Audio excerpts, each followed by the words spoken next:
Morning everyone, welcome back in your English literature class. So today is Monday and we were on the unit number 4, chapter 3, okay, and written by Kiki and Daruwala. So today we will complete the exercise of this chapter, page number 30. Please listen this video with your book. Now fill in the blanks with words and phrases from the poem. The first one has been done for you. ये जो words and phrases हमें fill करने हैं, ये this is from the poem, okay? So let's start. A narrow pathway means trek. Looked after means tented. New young small branch, shoots. Larger branches of a tree, barks. Uncommon means rare. Protected, sheltered. Now come to the next one, spelling and vocabulary. Okay, now read these words beginning with sh means sha. Add some more similar words. हमें sh जिसे हम हिंदी में Shah word से use करते हैं, like shed, shake, shame, ऐसे shell, share, sharp, sheep. Okay, homophones are words that sound the same but have different meanings and sometimes different spelling also. Homophones, as I told you earlier, that homophones वो होते हैं, pairs होते हैं जो same sound तो होते हैं but different meaning और डिफरेंट स्पेलिंग्स के साथ होते हैं. Okay, that's called homophones. Now in this exercise we have to fill the correct word of the homophone in a particular sentence. Now we have 10 words. Okay, now each group, like a 1 and 2 is called at, 3, 4 like blue. Spellings are different, but spellings are different and words meaning also are different, but pronunciation is same. Okay, 5th, 6 means scent, 7, 8 deer, 9, 10 flower.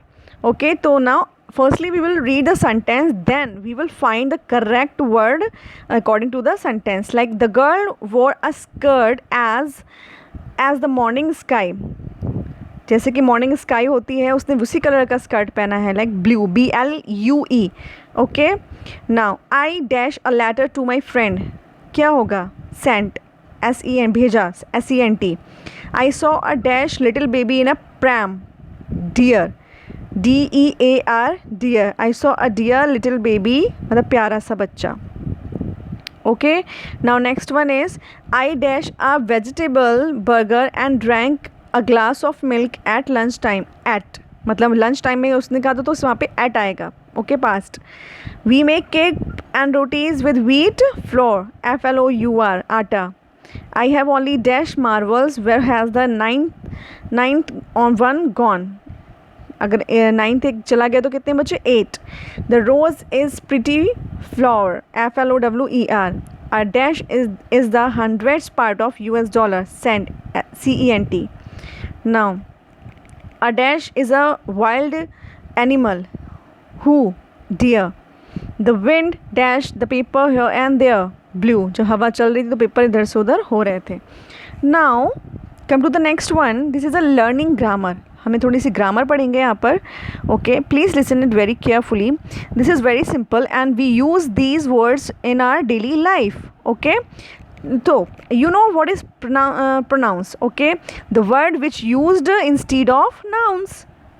जो word हम nouns के place पे use करते हैं that calls pronounce. जैसे कि girl है, girl होती है एक फीमेल, लड़की, उसको हम अगर प्रोनाउंस में कन्वर्ट करेंगे तो वो उसकी जगह शी आता है, बॉय में ही आता है. Okay, so that's a pronouns. Use noun first so that the person we are talking or writing to know who we are talking about. पहले हम noun का यूज़ करेंगे, उसके बाद हमें पता चलेगा कि मैं कौन से pronoun यूज़ करना. Obviously अगर हमें पता ही नहीं है कि वो लड़का है लड़की, like राम, तो we understand that this is a boy. Okay, we are talking about boy, so we used in the next sentence he instead of Ram. Okay, so like Ram is my friend, as you can see the first sentence, Ram is my friend, and the next sentence is on the same person पर ही है next sentence, तो हम उसकी जगह राम को use नहीं करेंगे. Again we write he instead of Ram. तो he and I मतलब वो और मैं, दैट मीन्स यहाँ पे 2 लोग हो गए ना. I have been in school together since the nursery, मतलब हम दोनों ही, ये और मैं नर्सरी से साथ में. अब क्या हुआ? प्रोनाउंस में भी सिंगुलर और प्लूरल. प्रोनाउंस सिंगुलर भी हो सकती है, प्लूरल भी हो सकती है. ठीक है, like I am a student, मैं स्टूडेंट हूँ. आई ठीक है, हमने यूज़ किया। लो next sentence is we study in class 4, हम क्लास 4 में पढ़ते थे, तो वी मतलब दो लोगों की में बात हो रही है। Pronouns tells us who owns what, pronoun हमें वो बताता है कि कौन क्या है, ठीक है, जैसे कि दिस बैग इज़ माइन, ठीक है, दिस ऑल्सो प्रोनाउन, लेकिन यहाँ पे हम दूसरी चीज़ को बता रहे हैं कि माइन अगर हम यूज़ करेंगे और दूसरे सेंटेंस में this bag on the table is your, जब हम सेकंड पर्सन से बात करते हैं कि वो बैग तुम्हारा है तो हम योर्स की बात करते हैं। अगर हम अपने लिए बात कर रहे हैं तो हम माइन की बात करेंगे, no this bag is mine, ये मेरा बैग है। लेकिन अगर हम किसी सेकंड पर्सन के बारे में कहेंगे दिस बैग इज़ योर्स, तुम्हारा है, तो हम योर्स का यूज़ करेंगे। This is also called pronoun. when you use this, these, that and those by themselves, they are pronouns. They point out two things. जब हम सेकेंड पर्सन के बारे में बात, जब हमें that, this and themselves, those, that का use करते हैं तो हम सेकेंड पर्सन के बारे में वो बात कर रहे होते हैं, चाहे वो ऑब्जेक्ट भी हो सकता है, like this is my pencil, तो हम we are talking about the pencil that is mine, तो दिस पेंसिल, यह pencil, and that is yours pencil, वह आपकी पेंसिल, ये this is mine and that is yours. Okay, this is also called pronoun. ये एक हम object के में यूज़ कर रहे हैं, नाउन के प्लेस पर हम यूज़ कर रहे हैं। नाउ रिमेंबर, याद रखिए, if this, these, that and those are place before noun, अगर ये नाउन से पहले आता है, दे आर नॉट प्रोनाउन, तो वो प्रोनाउन नहीं है। जैसे कि पेंसिल, पेंसिल से पहले दिस है, this is not called pronoun. जैसे इन्होंने क्लियर किया this pencil is mine, so pencil is a noun, pencil noun है।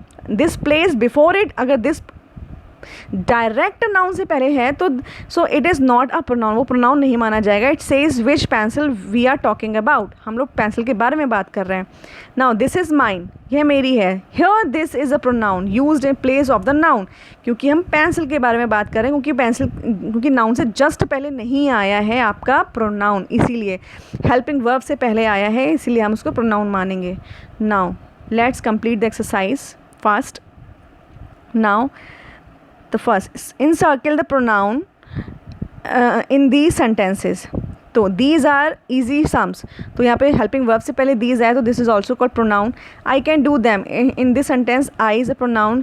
Can you do them, तो them is a pronoun. I told you that I told you that was my pencil, तो I and my is a pronoun. Please give it to me is a pronoun. Look, this is yours, this and yours both are pronoun. Rita is in my class, my is pronoun. She and I are great friends, तो she and I दो लोग हैं, यहाँ पे pronoun use हो रहा है।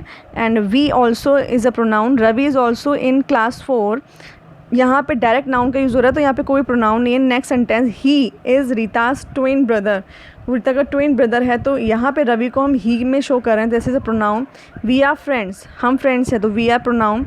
आई love pineapples, I is a pronoun. Look at those on the cart, तो यहाँ पे नाउन से पहले नहीं आया दोज, इसलिए प्रोनाउन है ये। They look ripe and must be delicious, they is a pronoun. The ducks are walking down to the pond, यहाँ पे कोई प्रोनाउन नहीं, क्योंकि यहाँ पे किसी चीज़ का यूज़ नहीं हो रहा है, डायरेक्ट नाउन का यूज़ हो रहा है। नाउ नेक्स्ट सेंटेंस में हम इन डक्स को प्रोनाउन में चेंज कर रहे हैं, like they have a brood of ducklings and waddling along them after them, so they and them both are pronoun. Now next is, which noun does each of the underlined pronoun replace? The first one has been done for you. आप जो underline words हैं, जो pronoun underline words हैं, हमें ये बताना है कि pronoun जो underline में है ये किस noun के place पे use किया गया। तो we indirectly you have to understand that we have to write noun. Okay, जो pronoun underline words हैं हमें उसकी जगह noun का use करना है कि किस noun पे use किया गया है। Like mummy, this is a conversation, mummy are you ready to go to school, तो यहाँ पे इन द नेक्स्ट सेंटेंस तो दो लोगों में बात हो रही है, mummy and Mini. I don't know where my Hindi next book is, that means कि फर्स्ट वन क्या है, मिनी के बारे में बात हो रही है। अब मिनी कहती है I don't know where my Hindi text book is, किसने कहा है ये, आई किसके प्लेस पे यूज़ हुआ है, आई पे अंडरलाइन है ना, मिनी के प्लेस पे, तो Mini. Now mummy you must have left it on your study table, it किसकी जगह यूज़ किया गया है, Hindi text book. Mini, no I think Hari has taken it, he loves to tease me, he किसके प्लेस पे यूज़ किया गया है, Hari. Hari, don't blame me, I don't know where it is, me किसके प्लेस पे क्यों यूज़ किया गया है, हरी अपने लिए कह रहा है मुझ पे ब्लेम मत करो, तो हरी के लिए यूज़ किया गया है।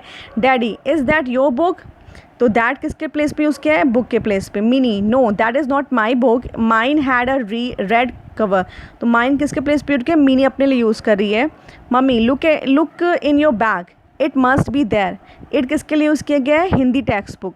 मीनी ओ मम्मी आई सी इट, आई किसके लिए यूज़ किया है, आई मतलब मीनी अपने लिए कह रही मीनी. And it is in puppies basket. It means non living thing, Hindi text book. तो we talked about today about the pronouns, okay, homophones, okay, and phrases and words. So please complete this exercise in your book today only and learn it also. Thank you so much.